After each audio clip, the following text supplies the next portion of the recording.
ஜெபம் பண்ண கிடவும். கிருபை நிறைந்த எங்கள் அன்பின் ஆண்டவரே, இந்த ஏப்ரல் மாதம் முதல் தேதிக்காக காலை வேளைக்காக நாங்கள் நன்றியோடு உமக்கு ஸ்தோத்திரம் செலுத்துகிறோம். சென்ற மாதங்கள் முழுவதுமாக நீர் எங்களை கண்ணின் மணியை போல பாதுகாத்து பராமரித்து நன்றாய் நடத்தி வந்தீர். நாங்கள் உமக்கு ஸ்தோத்திரம் செலுத்துகிறோம். இந்த புதிய மாதத்திலும் சமூகத்திலே வந்து காத்திருக்கிற ஜனங்களுக்காக ஸ்தோத்திரம். கர்த்தருடைய ஆவியானவர் ஒவ்வொருவரையும் பலப்படுத்தும்படியால் உடைய கிருபையின் பிரசன்னத்தினாலே பலமாய் நிரப்பும்படியால் நீ சமூகத்திலே அர்ப்பணித்து ஜெபிக்கிறோம். வந்திருக்கிற எங்கள் ஒவ்வொருவரையும் உம்முடைய கரத்திலே தாழ்த்துகிறோம். என் மீட்பர் உயிரோடு இருக்கிறார் என்ற நம்பிக்கையிலே நாங்கள் ஒவ்வொரு நாளும் ஆசீர்வாதங்களை சுதந்திரத்துக் கொள்ள தேவ ஆவியானவர் எங்களுக்கு அனுகிரகம் செய்கிறார். அப்பத்தை பெற்றையிலே உண்மை நீர் எங்களுக்கு வெளிப்படுத்தி காண்பித்தது. இயேசு கிறிஸ்துவின் நாமத்தில் ஜெபம் கேளும் பரிசுத்த பிதாவே, ஆமென்.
ஜெபம் பண்ண கிடவும்.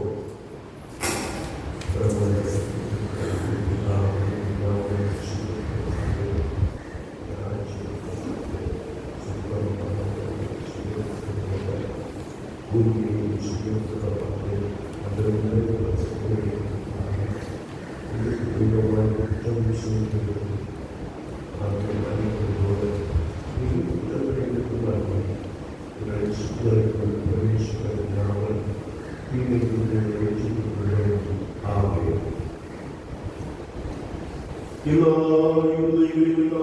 விருப்பங்களையும் எல்லா ரகசியங்களையும் அறிந்திருக்கிற சர்வ மன்னமை விழுந்தே நாம் விழுத்தில் பரிபூர்ணமாய் அன்பு கூறவும் ஒரு பரிசுத்த நாமத்தை உத்தமமாய் மகிமைப்படுத்தவும் எங்கள் கர்த்தராகிய இயேசு கிறிஸ்து நிமித்தம் ஒரு பரிசுத்த ஆவியினால் எங்கள் இதயத்தின் சிந்தனைகளை சுத்தம் பண்ணியருளும்.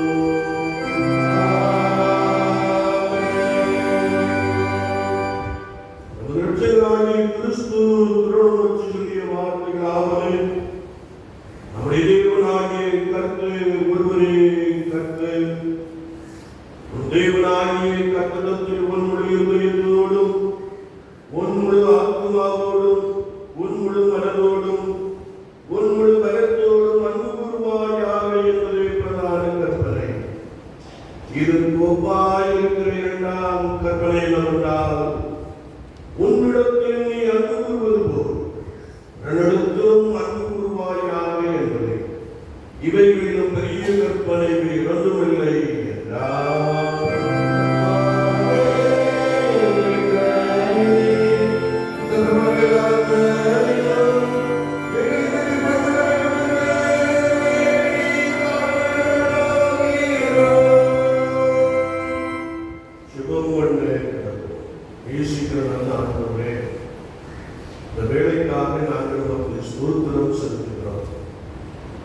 மட்டும் இம்மானுவேலராக கணேசராக கூடவையும் பலமாய் நடத்தி வருகிறேன். நாங்கள் உமக்கு ஸ்தோத்திரம் செலுத்துகிறோம். சென்ற மாதம் முழுவதுமாக நீர் எங்களை நன்றாய் நடத்தினீர். உமக்கு ஸ்தோத்திரம். ஆவிக்குரிய அநேக வார்த்தைகளை கர்த்தருடைய பரிசுத்தவான்கள் மூலமாய் கேட்டு சிலர் மனம் திரும்பும்படியாய் ரட்சிக்கும்படியான ஒரு பெரிய அனுபவத்தை கொடுத்தீரே. நாங்கள் உமக்கு ஸ்தோத்திரம் செலுத்துகிறோம். இந்த மாதத்திற்காக காலை வேளையிலே நோக்கி பார்க்கிறோம். இந்த மாதமும் எங்களுக்கு இருந்த ஆசீர்வாதம் உடையதாய் காணப்பட இந்த மாதத்திலே கர்த்தர் எங்களுக்கு நல்ல அனுகூலத்தையும் சகாயத்தையும் நீர் கொடுக்க வேண்டும் என்று குறிப்பாக இந்த பகுதியிலே கோடை காலத்துக்குரிய நல்ல மழையை கொடுத்து ஜனங்களை ஆசீர்வதிக்கும்படியாக நாங்கள் ஜெபிக்கிறோம். ஆசீர்வாதமான மழை பெய்யும் என்ற வசனத்தை எங்கள் மத்தியிலே இந்த பகுதியிலே உறுதிப்படுத்தும்படியாக நாங்கள் வேண்டியிருக்கிறோம். அதற்காக எங்களை முற்றிலுமாய் திருசமூகங்களை தாழ்த்துகிறோம். பரிசுத்த ஆவியானவரே கூடவே இருந்து பலமாய் நடத்துவீராக. இயேசு கிறிஸ்துவின் நாமத்தில் ஜெபம் கேளும் பரிசுத்த பிதாவே.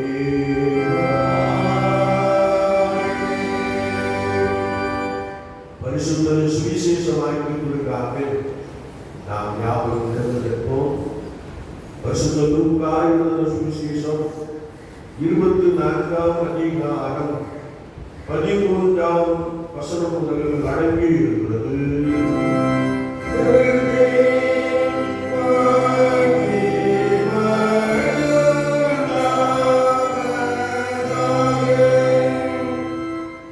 லூக்கா 24ஆம் அதிகாரம் 13ஆம் வசனம் முதல்.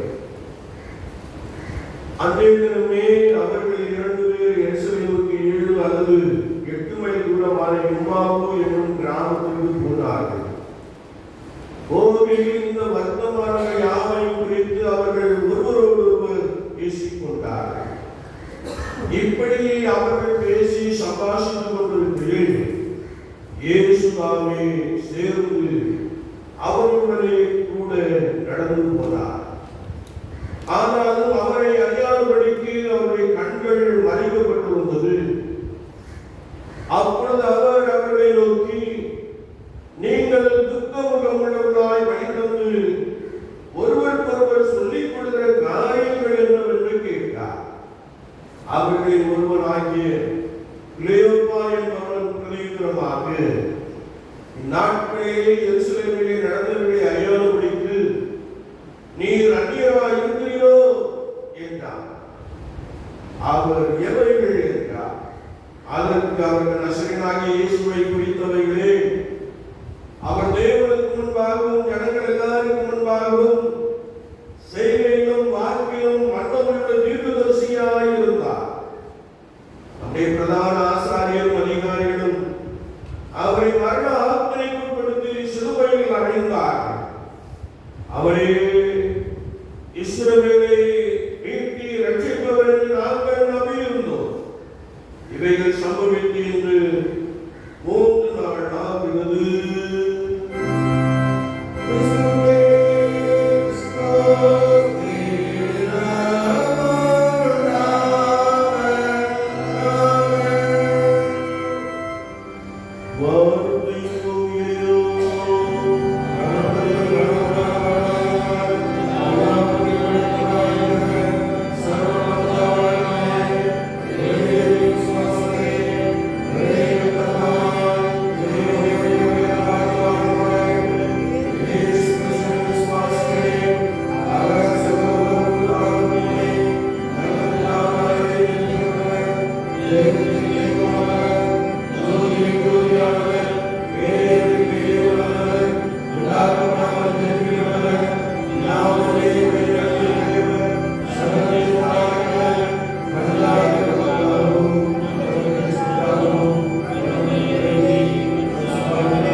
என் மீட்பர் உயிரோடு இருக்கிறார்.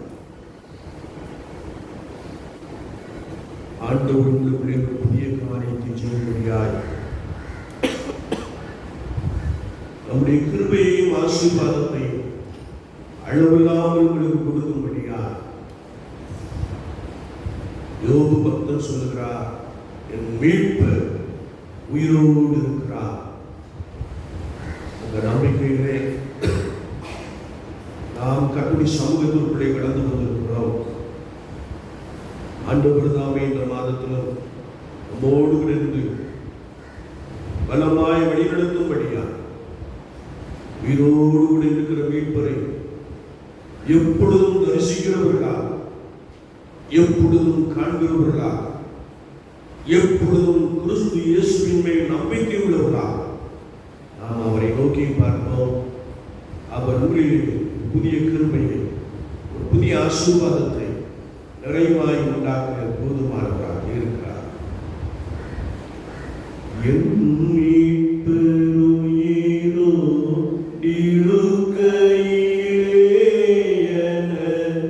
என்ன குறை உண்டு நீ சொல் மனமே. என் மீட்பருயிரோ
ஆசீர்வதிக்கப்பட்ட வேளைக்காக நாங்கள் நன்றியோடு உம்மை துதிக்கிறோம், உம்மை ஸ்தோத்திரிக்கிறோம்.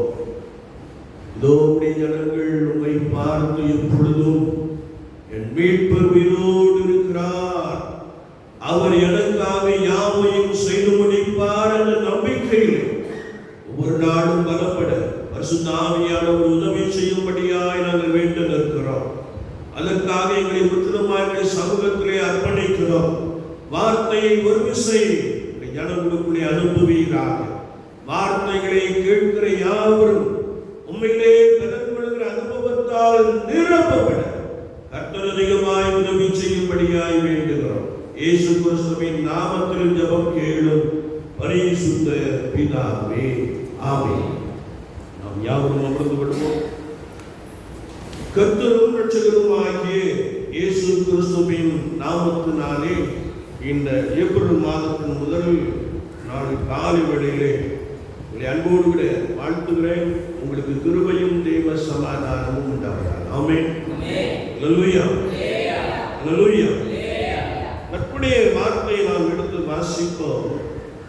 யோபுவின் புஸ்தகம் 19ஆம் அதிகாரம் 25ஆம் வசனத்தின் முன்பகுதி இப்படி சொல்லுகிறது: என் மீட்பர் உயிரோடு இருக்கிறார் என்று பழைய ஏற்பாட்டின் காலத்தின் யோபு என்ற பக்தன் சொல்லுகிற ஒரு வார்த்தையை நாம் இங்கே வாசிக்க முடியும்.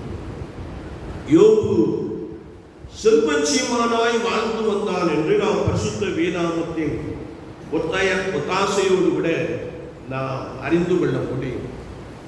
யோபுவை குறித்து மிக முக்கியமாய் சொல்லப்படுகிற ஒரு வார்த்தை என்னவென்றால், இந்த யோபுவின் புஸ்தகம் 1ஆம் அதிகாரம் 1ஆம் வசனத்திலே நாம் வாசிக்கின்ற பொழுது, அந்த மனுஷன் உத்தமனும் சன்மார்க்கனும் தேவனுக்கு பயந்து பொல்லாப்புக்கு விலகுகிறவனுமாய் இருந்தான் என்பதை குறித்து கர்த்தருடைய வார்த்தையிலே நாம் தெளிவாய் வாசித்து அறிந்து கொள்ள முடியும்.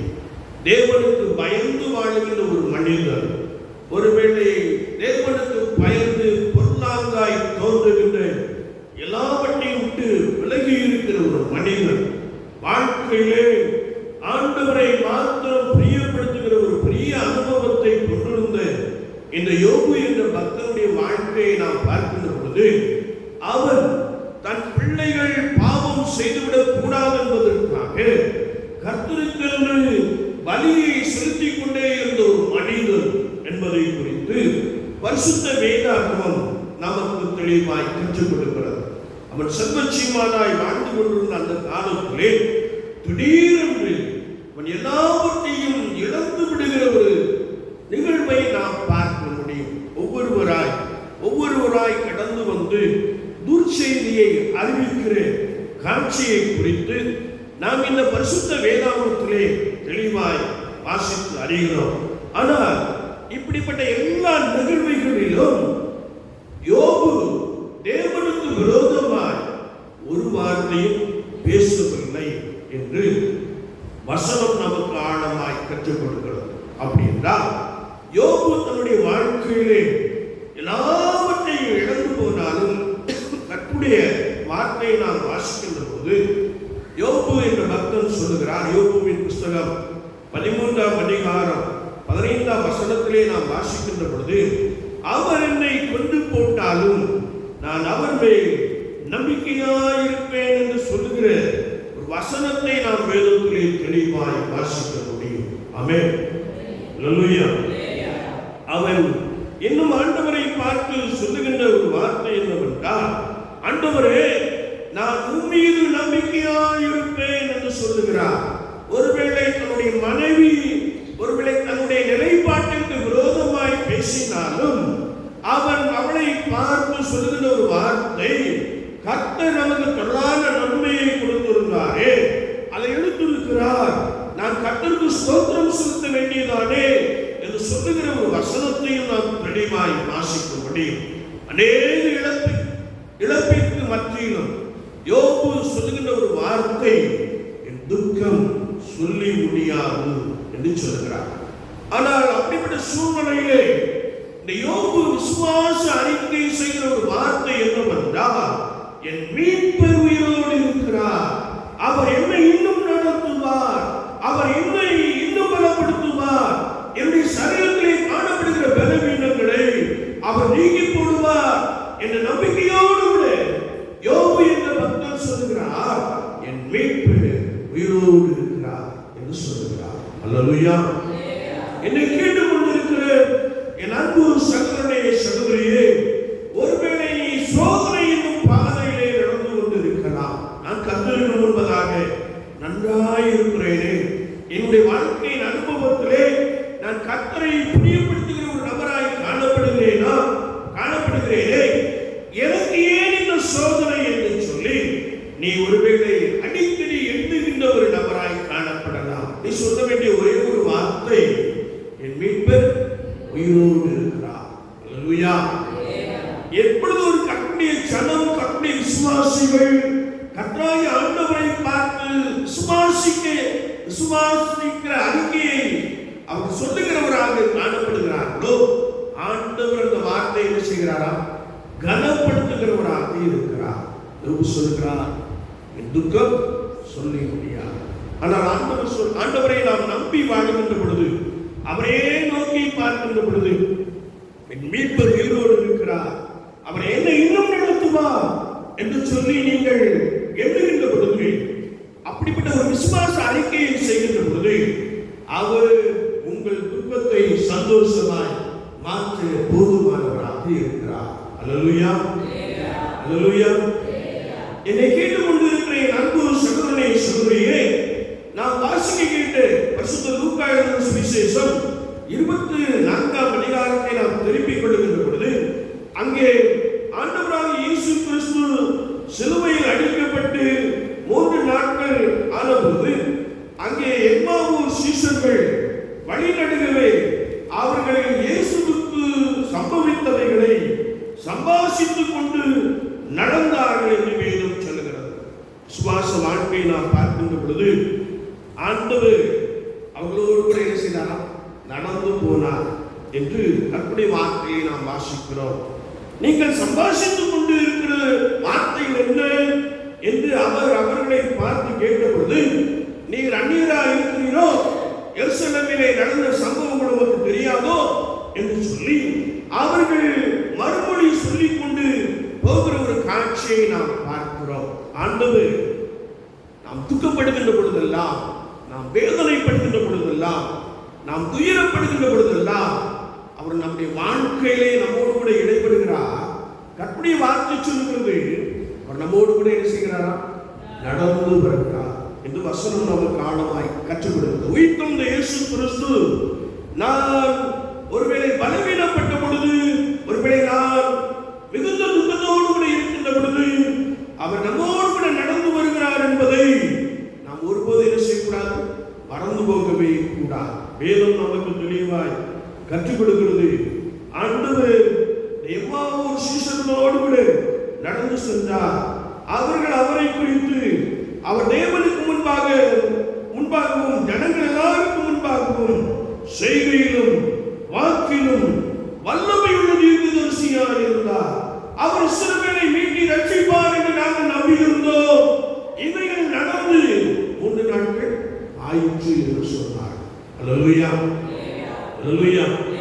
ஒருவேளை நீங்கள் கவலையோடு கூட இருக்கின்ற பொழுது, ஒருவேளை சொல்லி முடியாத ஒரு பெரிய துக்கத்தோடு கூட காணப்படுகின்ற பொழுது, ஒன்றை மாத்திரம் நீங்கள் எண்ணிக்கொள்ளுங்கள், என் மீட்பர் உயிரோடு கூட இருக்கிறார், அவர் என்னோடு கூட வருகிறார், அவர் என்னை நடத்துவார் என்ற நம்பிக்கையிலே நீங்கள் பலப்படுகின்ற பொழுது அவர் உங்களுக்கு போதுமானவராக இருக்கிறார்.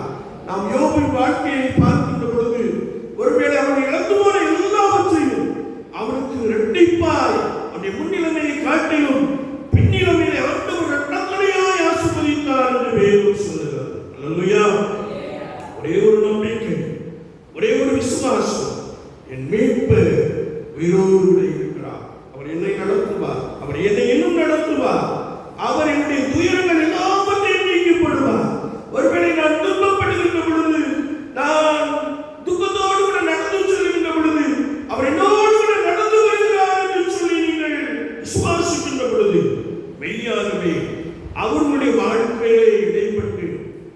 துக்கத்தை எல்லாம் என்ன செய்கிறாரா? எடுத்து போடுகிறார்.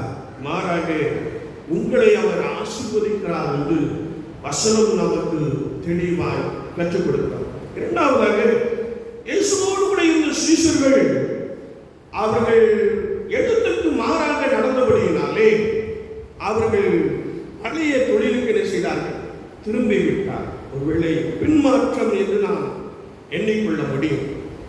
இயேசுவை மலை போல நம்பி இருந்தார். அவருடைய நம்பிக்கையெல்லாம் ஏசப்பா ஒரு ராஜ்யத்தை என்ன செஞ்சிருவாரு? உண்டு பண்ணிடுவாரு. நாம அதில் ஒரு பெரிய ஆளா என்ன செஞ்சிடலாம், இருந்து விடலாம் என்ற நம்பிக்கையில இயேசுவோடு கூட கடந்து சென்றார்கள். ஆனால் ஆண்டவராக இயேசு கிறிஸ்து பிதாவின் சித்தத்தை நிறைவேற்றும்படியா பாரமான சிலுவையை எடுத்த பொழுது அவர்கள் மெதுவா பின்தங்கி நடக்க ஆரம்பித்ததை குறித்து பரிசுத்த வேதாகமத்திலே நாம் தெளிவாய் வாசிக்க முடியும். எனவேதான் பேதுரு மற்ற சீஷர்களை பார்த்து மீன் பிடிக்க போகிறேன் என்று சொன்னார். அப்ப நாங்களே என்ன செய்கிறோம்? வாரம் என்று சொல்லிவிட்டார். ஒருவேளை மீன் பிடிக்க போகிறேன் என்று சொன்னார். பழைய தொழிலுக்கு என்ன செய்தார்கள்? திரும்பி விட்டார்கள். ஒருவேளை அவர்கள் மீன் பிடித்த பொழுது கர்த்தருடைய வசனத்தை நாம் வாசிக்கின்ற பொழுது அங்கே இயேசு அவர்களோடு கூட என்ன செய்கிறார்? மீண்டுமாக இடைப்படுகிறவராக காணப்படுகிறார். எந்த ஒரு மனிதன் பின்மாற்றத்திலே காணப்படுகிறானோ அவனோடு கூட ஆண்டவர் பல விஷயங்களிலே பல விதங்களிலே இடைப்படுகிறவராகவே இருக்கிறார். ஒருவன் கிறிஸ்துவுக்குள் வந்துவிட்டு பின்மாற்றத்தால் தடுமாறுகின்ற பொழுது அல்லது நடைபெறுகின்ற சம்பவத்தினால் தடுமாறுகின்ற பொழுது இயேசு கிறிஸ்து அப்பொழுதும் அவர் மத்தியிலே வந்து அவர்களை பலப்படுத்த போதுமானவராக இருக்கிறார் என்று நாம் வேதத்திலே வாசிக்க முடியும். தொடர்ந்து நாம் கர்த்தருடைய வார்த்தையை அங்கே வாசிக்கின்ற பொழுது அவர்கள் புசிக்கிறதுக்கு ஏதாயிலும் இருக்கிறதா என்று கேட்ட மாத்திரத்திலே ஒன்றுமில்லை. ஒருவேளை நீங்கள் வலையை ஆழத்திலே கொண்டு போய் போடுங்கள், படகை தள்ளி கொண்டு போய் போடுங்கள் என்று சொன்ன மாத்திரத்திலே அவர்கள் திரளான மீன்கள் பிடிப்பதை கண்டு அவர்கள் இயேசுவை மீண்டும் அறிந்து கொண்டார்கள் என்று வேதம் நமக்கு தெளிவாய் கற்றுக் கொடுக்கிறது. அல்லேலூயா, அல்லேலூயா. என்னை கேட்டுக்கொண்டிருக்கிற என் அன்பு சகோதரனே, சகோதரியே, உன்னுடைய நெருக்கத்தின் மத்தியிலே இயேசு உயிரோடு கூட இருக்கிறார், என் மீட்பர் உயிரோடு கூட இருக்கிறார் என்று நீ விசுவாச அறிக்கை சொல்லுகின்ற பொழுது, அவரை நம்பி சார்ந்து கொள்கின்ற பொழுது இழந்த எல்லாவற்றையும் திருப்பிக் கொள்ளுவார் என்று பரிசுத்த ஆவியானவர் சொல்லுகிறார். அது மாத்திரமல்ல, இயேசுவை நான் பின்தொடர்ந்து என்னத்தை கண்டேன் என்று சொல்லி சில வேளைகளிலே நீங்கள் தயங்குகின்ற பொழுது, சில வேளைகளிலே நீங்கள் பின்மாற்றத்திற்குள்ளே கடந்து வருகின்ற பொழுது உயிரோடு கொடுத்த இயேசு கிறிஸ்து உங்களை பலப்படுத்தி மீண்டுமாய் அவர் உங்களை கம்மண்டை சேர்த்துக் கொள்ள ஒரு போதுமானவராக இருக்கிறார். ஆமென், அல்லேலூயா. உங்களுடைய சூழ்நிலையை ஆண்டவராகிய தேவன் கர்த்தராகிய இயேசு கிறிஸ்து நன்றாய் அறிந்திருக்கிறார். சூழ்நிலை எதுவாக இருந்தாலும் சூழ்நிலையை காட்டிலும் நான் விசுவாசிக்கின்ற கர்த்தராகிய இயேசு கிறிஸ்து அல்லது உயிரோடு கூட எழுந்திருக்கிற என் மீட்பர் பெரியவர் என்று சொல்லி நான் கர்த்தருக்குள் பலமாய் நம்புகின்ற பொழுது அவர்களுடைய சூழ்நிலைகளை என்ன செய்கிறார்? மாற்றிப்படுகிறார். ஒரே ஒரு சம்பவத்தை நான் சொல்லி முடிக்கட்டும். ஒருவேளை நாம் தானியேலின் புஸ்தகத்திலே சாத்ராக், மேஷாக், ஆபேத்நேகோ என்பவர்களை குறித்து நாம் நன்றாக அறிந்திருக்க முடியும். ஒருவேளை அவர்களுக்கு விரோதமான தண்டனை மிகப்பெரிய தண்டனை என்பதை நாம் அறிந்திருக்கிறோம். தூராயினும் சம்பவ பூமியிலே சிலையை நீங்கள் விழுந்து வணங்காவிட்டால் நீங்கள் 7 மடங்கு சூடாக்கப்பட்டு அக்னி சூளையிலே போடப்படுவீர்கள் என்று சட்டம் காணப்பட்டது. அங்கே ஒருவேளை இசைக்கருவிகள் மீட்டப்பட்டன, எல்லாரும் தாழ விழுந்து படிந்து கொண்டார்கள். ஆனால் இந்த 3 வாலிபர்கள் மாத்திரம் அணிந்து கொள்ள மறுத்து விட்டார். அப்படி வார்த்தை நாம் வாசிக்கின்ற பொழுது நாம் அநேக வேளைகளிலே அட்ஜஸ்ட்மெண்ட் பண்ணிட்டு போயிருக்கோம். விசுவாச வாழ்க்கையில் என்ன பண்ணிக்கிறோம்? அட்ஜஸ்ட்மெண்ட் பண்ணக்கூடாது. there is no compromise with satanic power. இல்லையா? சத்துருடைய ஆலோசனைக்கு நான் ஒத்துப்போகவே கூடாது. இவர்கள் அப்படி ஒத்துப்போகவில்லை.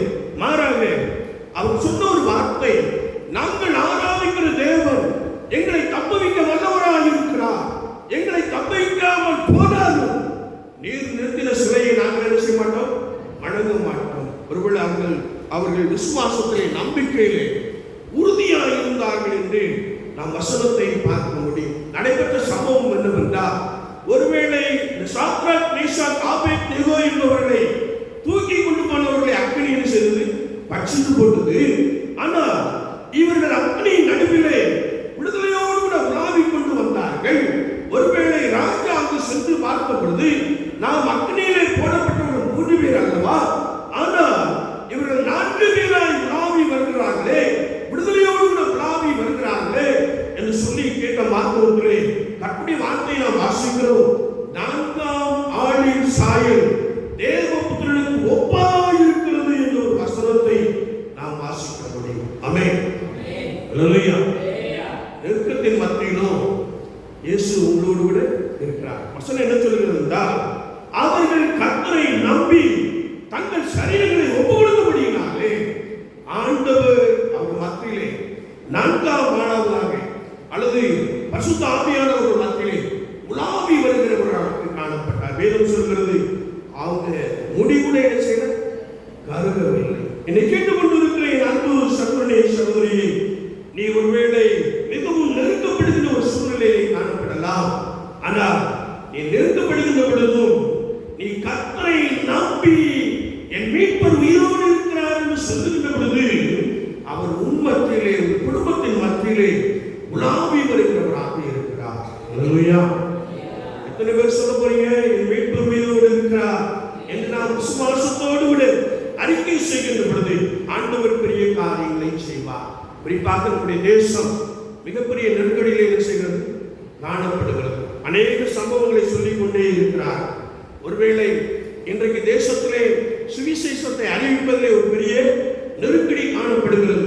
ஆனால் நம்முடைய தேசத்தின் இந்த சூழ்நிலை மாற வேண்டும் என்றால், நம்முடைய தேசத்தின் இந்த சூழ்நிலையிலே பரிசுத்த ஆவியானவர் நம்முடைய தேசத்திலே உலாவி வர வேண்டும் என்றால், என் மீட்பர் உயிரோடு இருக்கிறார், இன்றைக்கு காணப்படுகிற என்னுடைய தேசத்தின் நிலைமையை அவர் நிச்சயமாய் மாற்றுவார் என்ற விசுவாசத்தோடு கூட, என்ற நம்பிக்கையோடு கூட கர்த்தரை நோக்கி நாம் கூப்பிடுகின்ற பொழுது, அவர் நம்முடைய தேசத்தின் நெருக்கடியில் நம்மை ஒருவேளை அந்த நெருக்கடியை மாற்றி கொண்டு ஒரு புதிய காரியத்தை செய்ய போதுமானவராக இருக்கிறார். அல்லேலூயா. அல்லேலூயா. தேசத்துக்கு சேமம் வேண்டுமே என்றால் நீங்கள் கர்த்தரை நம்பி ஆக வேண்டும். என் மீட்பர் உயிரோடு இருக்கிறார், அவர்கள் எங்கள் மத்தியிலே உலாவி வருகிறார், அவர்கள் தேசத்திலே உலாவுகிறார், தேசத்தின் சூழ்நிலைகளை அவர் தலைகீழாய் மாற்றுகிறார் என்று சொல்லி நீங்கள் கர்த்தரை நம்பி அவரை நோக்கி கூப்பிடுகின்ற பொழுது ஆண்டவர் சூழ்நிலைகளை மாற்றுகிறார். கர்த்தருடைய வார்த்தை சொல்கிறது, என் மீட்பர் உயிரோடு இருக்கிறார் என்று சொன்ன யோபுவின் வாழ்க்கையிலே ஆண்டவர் ஒரு மிகப்பெரிய ஆனந்தத்தை, மிகப்பெரிய சந்தோஷத்தை கொடுத்தார். நீங்கள் வீட்டில் இயேசு கிறிஸ்துவை நம்பி, என் மீட்பர் உயிரோடு கூட இருக்கிறார், அவர் என்னோடு கூட இருக்கிறார், அவர் என்னை இன்னும் நடத்துவார், நான் திட்டத்த ஒரு நபராய் மாறிவிட்டேனே என்று சொல்லி நீங்கள் கலங்குகின்ற பொழுது பயப்படாதே, நான் உன்னோடு கூட இருக்கிறேன், நான் உன்னை நடத்துவேன் என்று சொல்லுகிறார். அவ்விதமான ஒரு கிருபையை பெற்ற ஜனமாய், கர்த்தரோடு கூட இருந்து நடக்கிற ஒரு ஜனமாய் நாம் நம்மை கர்த்தருடைய சமூகத்திலே தாழ்த்தி அர்ப்பணித்துக் கொள்வோம். என் மீட்பர் உயிரோடு இருக்கிறார் என்று நாம் நம்பிக்கையோடும் விசுவாசத்தோடும் சொல்லுவோம். ஆண்டவர்கள் சூழ்நிலையை மாற்றிவிடுவார். இந்த மாதத்திலே ஆண்டவர் உங்களுக்கு ஒரு புதிய ஆசீர்வாதத்தை நிறைவாய் கொடுப்பாராக. ஆமென். ஆமென்.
கொடுத்தோம் என்ற வசனத்தின்படி கருத்தினாலே நன்மையை பெற்றுக் கொள்ளக்கூடிய ஜனங்கள் உமக்கென்று கொடுத்திருக்கிற தசம பாக காணிக்கைகளுக்காகவே நோக்கி பார்க்கிறோம்.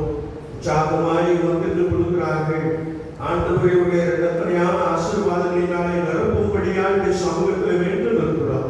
உங்களையே அர்ப்பணிக்கும் முகமாக நாங்கள் படைத்த காணிக்கைகளை ஆண்டவர் ஏற்றுக்கொள்கிறார். இயேசு கிறிஸ்துவின் நாமத்தில் ஜெபம் கேளும் பரிசுத்த பிதாவே.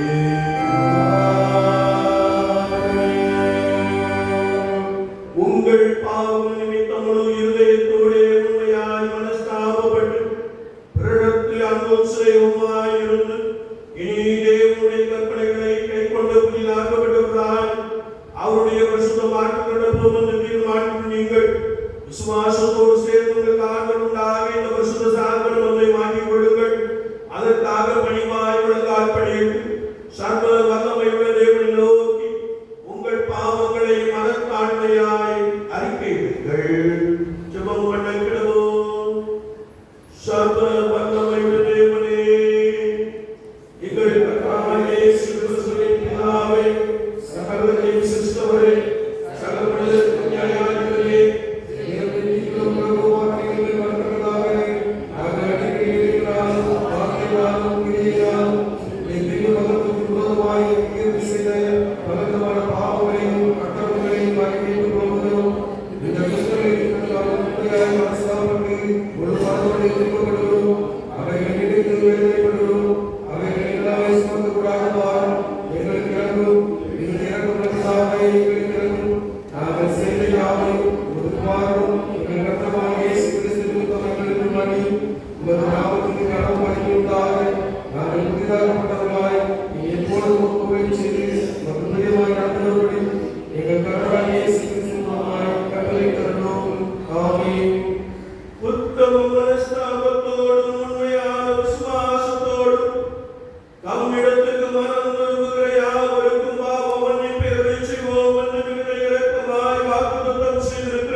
அவரை தந்தவரை இவ்வளவாய் உலகத்தில் அன்பு கூர்ந்தார்.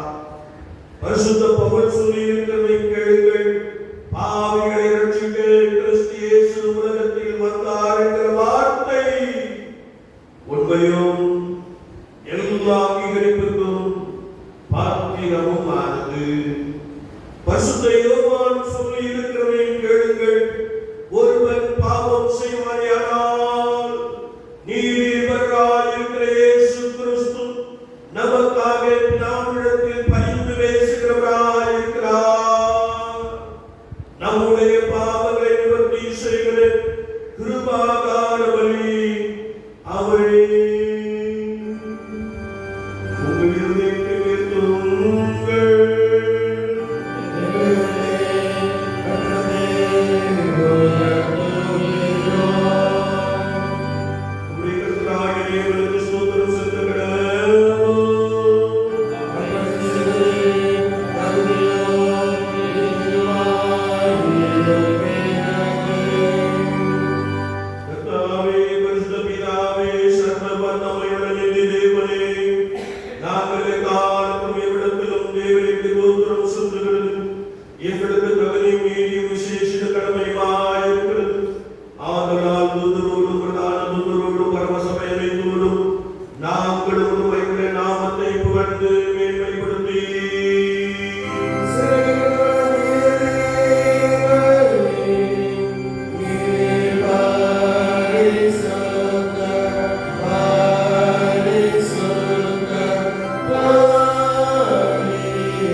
எங்கள் சுயநீதியை நம்பி நாங்கள் உடைய பந்தியில் சேர துணியாமல் தேவனுடைய அனுமதி இறக்கத்தையே நம்பி செல்கிறோம்.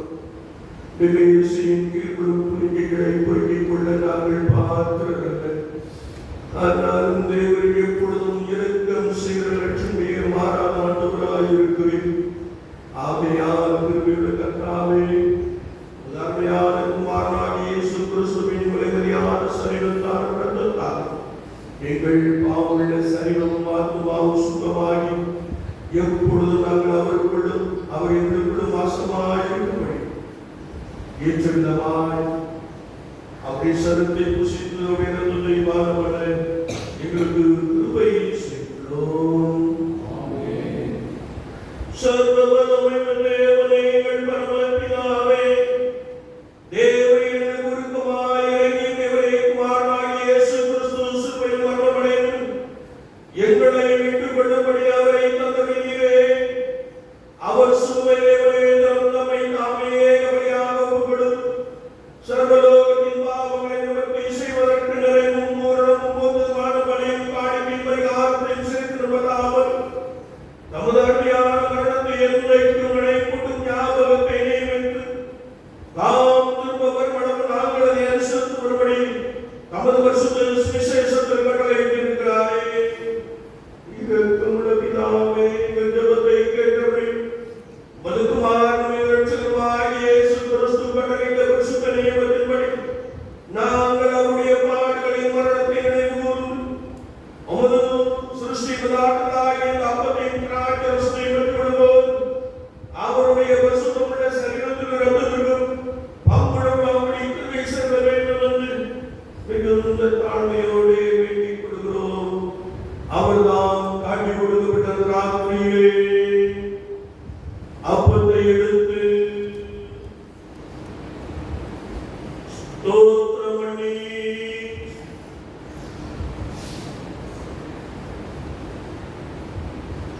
அதை விட்டு சீசர் கொடுத்து நீங்கள் வாங்கி புசியுங்கள், இது உங்களுக்காக கொடுக்கப்படுகிற என்னுடைய சரீரமாயிருக்கிறது.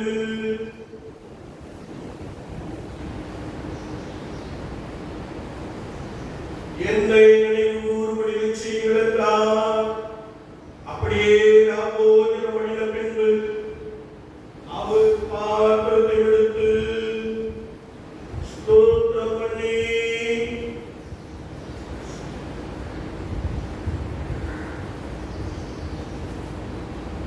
அவருக்கு கொடுத்து நீங்கள் எல்லாரும் பானம் பண்ணுங்கள், இது பாவ மன்னிப்பு உண்டாகும்படி உங்களுக்காக அநேகருக்காக சுத்தப்படுகிறது புது உடன்படிக்கைக்குரிய இரத்தமாயிருக்கிறது.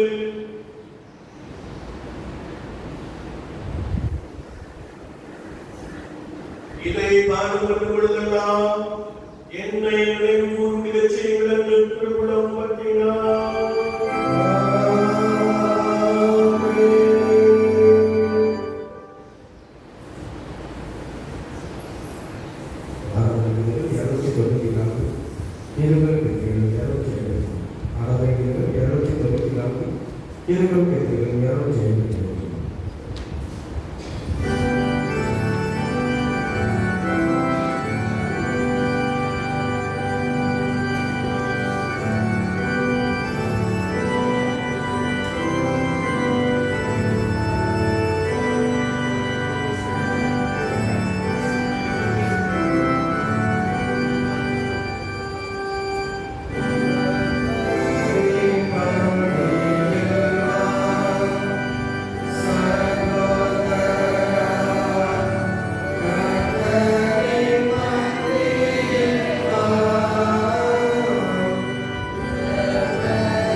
Amen.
பண்ணி ஆவிக்குரிய அநேக பரிசுத்தவான்களை கொண்டு வந்து உடைய ஜீவனுள்ள வார்த்தைகளை எங்களுக்கு நிறைவாய் கொடுத்து நாங்கள் நமக்கு ஸ்தோத்திரம் செலுத்துகிறோம். இந்த புதிய மாதத்திலும் இந்த ஜனங்கள் வெளியே மற்றும் எல்லா நன்மையின் ஆசீர்வாதங்களினாலே நிரப்பப்பட உண்மை உறுதியாய் பண்ணி கொண்டிருக்கிறவர்களாக, உண்மையே நம்பி நடக்கிறவர்களாக, என் மீட்பர் உயிரோடு இருக்கிறார் என்று சொல்லி ஒவ்வொரு நாளும் ஆண்டவருடைய பிரசன்னத்தினாலே நிரம்பி இருக்கிறவர்களாக காணப்பட தேவ ஆவியானவர் அனுகிரகம் செய்யும்படியாக நாங்கள் வேண்டுகிறோம். இந்த கிராமத்திற்காய் ஸ்தோத்திரம், கிராமத்திலே வாசம் பண்ணுகிற எல்லா சகோதர குடும்பத்தாருக்காய் ஸ்தோத்திரம்.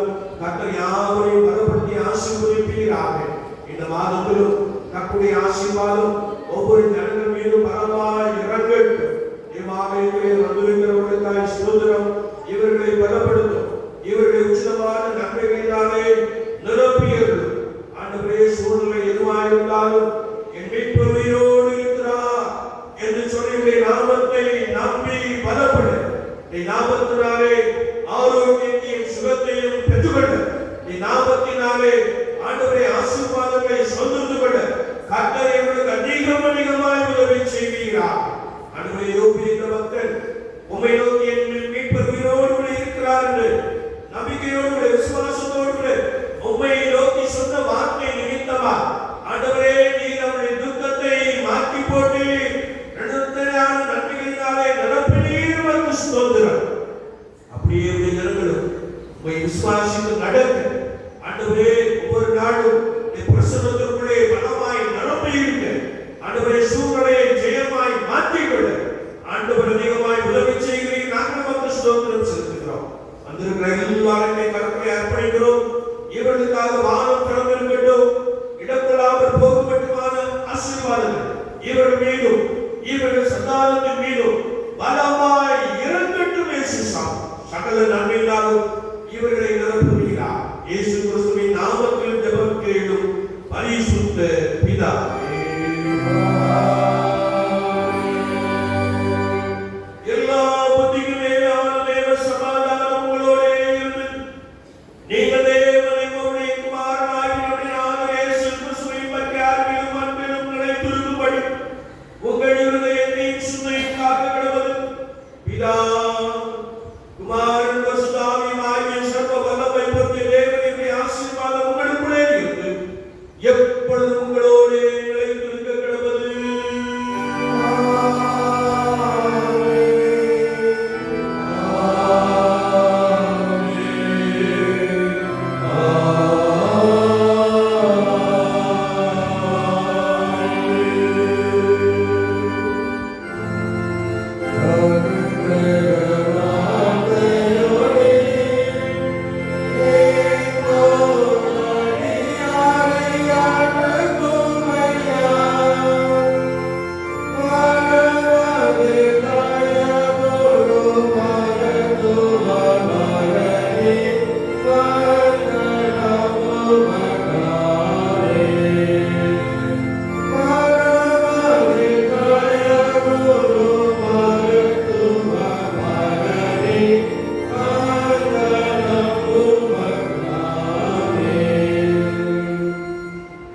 எங்கள் கண்மலையும் எங்கள் மீட்பெரும் ஆகிய கர்த்தாவே, எங்கள் வாயின் வார்த்தைகளும் எங்கள் இருதயத்தின் தியானமும் உம்முடைய சமூகத்தில் எப்பொழுதும் பிரீதியாய் இருப்பதாக.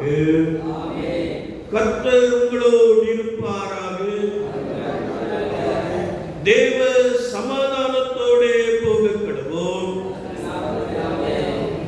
கர்த்தருக்கு ஸ்தோத்திரம். கர்த்தரை ஆசீர்வதிக்கட்டும், கர்த்தரை ஆசீர்வதிக்கட்டும், கர்த்தரை ஆசீர்வதிக்கட்டும்.